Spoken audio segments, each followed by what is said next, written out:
Hi there, and welcome to yet another episode of the Beyond Threats podcast by Bleckmann.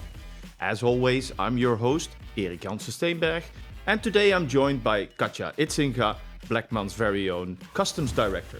Thanks for having me, Erik. Happy to be here. It's a pleasure, thank you. And it's a good thing that we have you. We need your insights, we need your experience, because today we will be covering how brands are adapting, changing their internal processes to the new customs, the new tariff regulations. So all that is happening in the world of international fashion trading. So I'm very happy to have you, Katja. We go way back. I know what your expertise is. I know your background, but for the listeners, can you please explain what it is you do, why it is so relevant at the moment, and of course, introduce yourself a bit. Okay, I will. Thank you, Erik. So my name is Katja Idsinga, and I just recently started working for Bleckmann, but I have 25 years of experience in customs. Yeah. I started off in consultancy, then moved to the importer side, worked there for many years, and now the last couple of months working for Bleckmann, which is the first time I'm working for a logistics service provider. Yeah. The one actually filing the declarations instead of getting the orders to file the declarations. Yeah, correct. So really happy to be here. Different environment for me. First, I'm also in fashion and lifestyle, but really grasping everything that I'm seeing now. Yeah, it's a whole new world. Yes, I understand. So for you and me, this has been let's say the world that we work in. So it's our day-to-day bread and butter. But for the listeners that are not too experienced in the customs environment in which we operate, can you give us a brief, customs general overview of the things that our brands, our customers, are having to deal with on a day-to-day basis? So at Bleckmann, we store and transport our goods on behalf of our customers. Mm-hmm. As soon as you cross a border, you have to file a customs declaration. That can be import, can be an export, or storage in a bonded warehouse or in a free zone. And we also use transport documents such as transit documents to move goods between two locations. Yeah. As soon as you file a customs declaration to the authorities, you have to include certain elements in the declaration. That could be the product description, who's the owner and the recipient, but also the value of the goods, the classification of the goods, and the origin, which combination actually determines the duties you have to pay to the authorities. Yeah. And my team is responsible for filing the declarations. Gotcha. So making it very simple, whenever you enter or leave a country, you have to make some sort of a declaration, so a statement of which goods are going where, and through the HS codes, you determine for the customs authorities the exact nature of the product. Correct, yes. And that's used to, unfortunately, hit you with taxes and etc. Yeah. Yep. Okay. Thank you very much for the explanation. Hope it helps. So what we see now is that due to a volatile world at the moment, we see that, for instance, the American administration is putting in tariffs, new regulations, and striking existing regulations. And we now have to look at the origin of where a product is coming from. Are the European countries seen as separate countries, or is it one area? So this is actually a very interesting question, because the European Union as such is seen as one customs territory. And I'm referring specifically to European Union, because Europe often is seen as the continent. But it also has, for example, the UK, which left the European Union after Brexit, and that is now seen as a separate country. It shouldn't also be mixed up with the countries like EFTA countries, refer to EFTA as a free trade agreement or trade agreement countries, which are Norway, Switzerland, Iceland, and Liechtenstein. If you move goods between the European Union countries and, let's say, Switzerland, you still have to file a declaration. And that is regardless of whether there's tariffs in place, but the declaration need is still there. A similar thing happens with Turkey. The European Union and Turkey have a customs union that abolishes all the duty rates, but it's still a declaration is required. So whenever you're moving cross-border, you always have to define whether you are crossing a border of a country or customs territory. Yeah, yeah. And of course, the question which 80% of the listeners and viewers are now waiting for, what is really going on in this, turmoil in customs recently? So what we see over the last couple of years already is that many countries are starting to look at protectionism of their own market. Yeah. It can be through sanctions. We've seen a lot of sanctions packages issued by governments to protect their own market, but also to exclude other markets from just going into their own country. But we also see that with tariff measures, like the ones that we see now with the US administration. Due to protectionism of their own internal market, they want to have higher duties for anything that comes from outside their own country to boost their own internal economy. Especially for fashion and lifestyle products, that brings us to a very difficult position because our customers often have their manufacturing being done in Asia or in South America, then move their goods to the US for their biggest customers, their own customers. Absolutely. But then are faced with customs duties that are higher than they had in the past, or the potential higher duties, because there's so much uncertainty that we don't know what they have to pay. Well, of course, and again, we work in this day in, day out, but at first glance, it makes perfect sense. Yeah, you want to protect your own market, you want to protect your own factories even, but when you take you take the time to zoom in, you see, wait a minute, there are no American fashion factories anymore from a size that matter. So the American brands are also slapped with these import taxes? Yes, unfortunately they are, because they as well have now their manufacturing in the lower cost countries or the countries where the fabrics are actually made and produced. So it's not even the finished product that is now being targeted, but also the fabrics that are made in low cost countries. Correct. So can we, for now conclude that they might not get the result that they were looking for?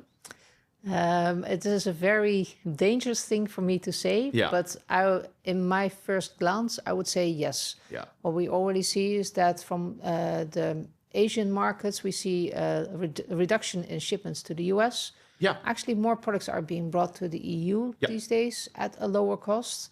So even the US consumers are being hit with these kind of issues. Yeah, yeah. And what are, some of the major shifts we have seen in customs and tariff regulations other than the American strategy, let's say that? Yeah. So what we've seen over the last couple of years is that there were a lot of logistics barriers, ports were closed, shipping routes were closed. Oh, yeah. That is something we faced from a logistics perspective already. That meant a delay in shipments and huge queues at ports. Then we had, on the customs side, things that impacted us heavily were Brexit. From a European perspective, we had to set up a whole new system. But we also had COVID that was impacting the customs operations due to a lack of resources and delays everywhere. Yep. From a customs perspective, companies thrive best if they have certainty. They know which price they want to charge to their customers, their own customers. But with the volatile duty rates, is it going to happen? Is it not going to happen? Will it be 10%? Will I have to pay 30%? Or will I have to pay 100%? It is directly impacting bottom line prices of companies. Definitely. So how would you charge that onward to your own customers? Would you go for the 100% duty rate and then increase your price with maybe 100% even? Or would you keep it low and absorb the own cost? So that is a very difficult point for most of our customers dealing with the US at the moment.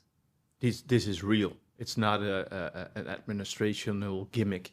It's really affecting the brands that we work with. Yes, the uncertainty is hitting them hardest. If there was certainty, they can change their price setting, they can change the structure, they can have stock in the country, they may even want to consider the full move of their manufacturing, which I think is unlikely to happen.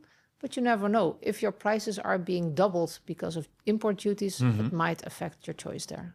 Yeah, that's something that I am seeing now more and more. That brands are opting for nearshoring. So after specific country of origins being taxed, and issues like we saw with the evergreen being stuck in the Suez Channel, I see that nearshoring is now really is now really gaining momentum. So we see more products coming from Portugal, Morocco, Tunisia, Turkey. Do you recognize that? Do you see that as well? Yes, we see that more and more. And I think if you look at it from a European Union perspective, we know that the rates are very stable at the moment, especially when goods are originating from Asia or South America. Yeah. But as long as there's certainty, people can make decisive choices. Correct. And well-informed choices.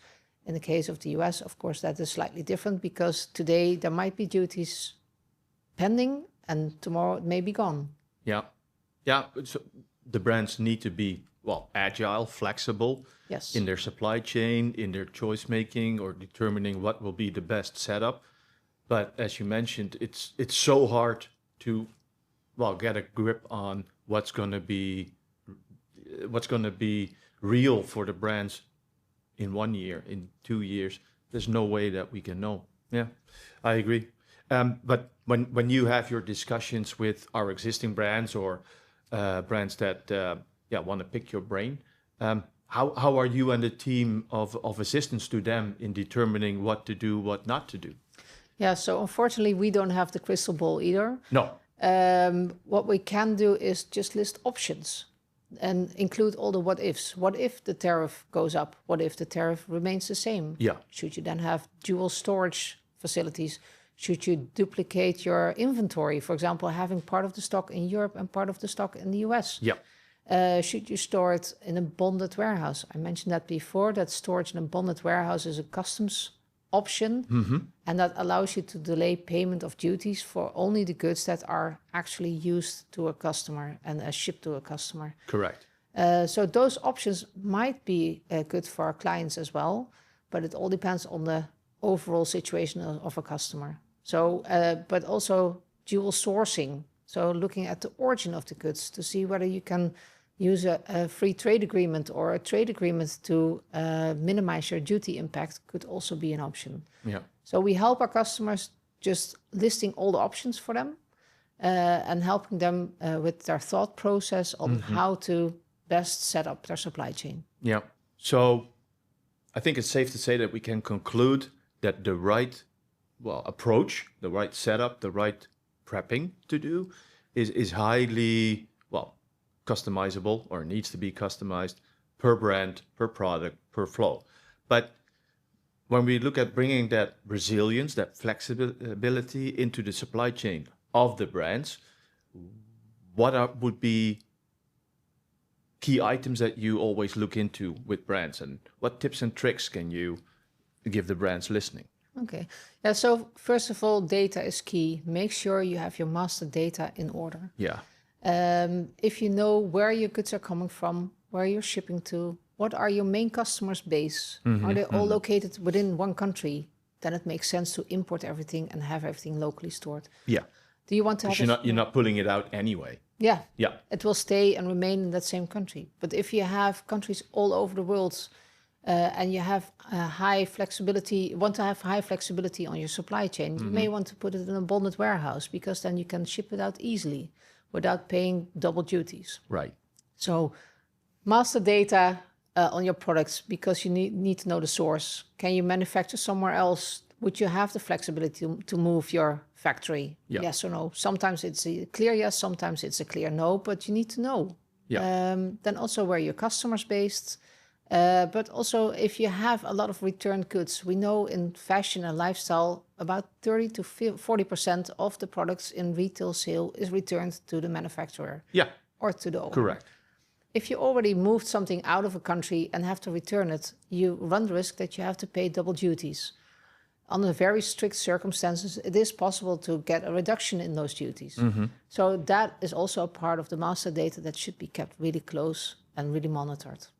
So yeah, thank you for that. But with bonded and the RGR process being put out there as the holy grail, possibly, if you think that, the listener or the viewer, if you now think I need to look into that, do yourself a favor and find Katja, myself, or whoever at Bleckmann to discuss, because this again is highly bespoke.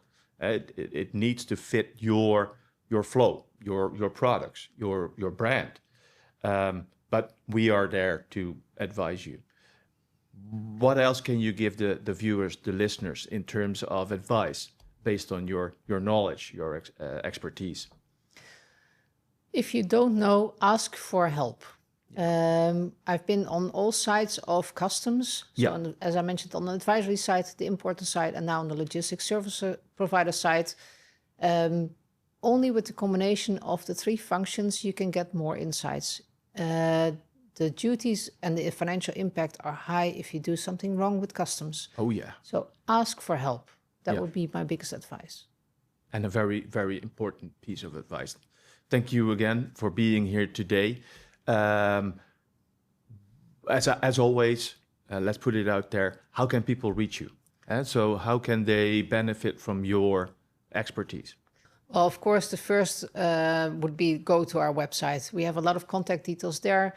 I think mine are on there as well. But you can contact us via the general number, general mail address, and also sources like LinkedIn would be helpful there. Perfect. So thank you for that, Katja. And as much as I would love to continue this discussion and love to give you more tools and, advice on how to best prepare for what will be coming next, unfortunately, this is all the time that we have today.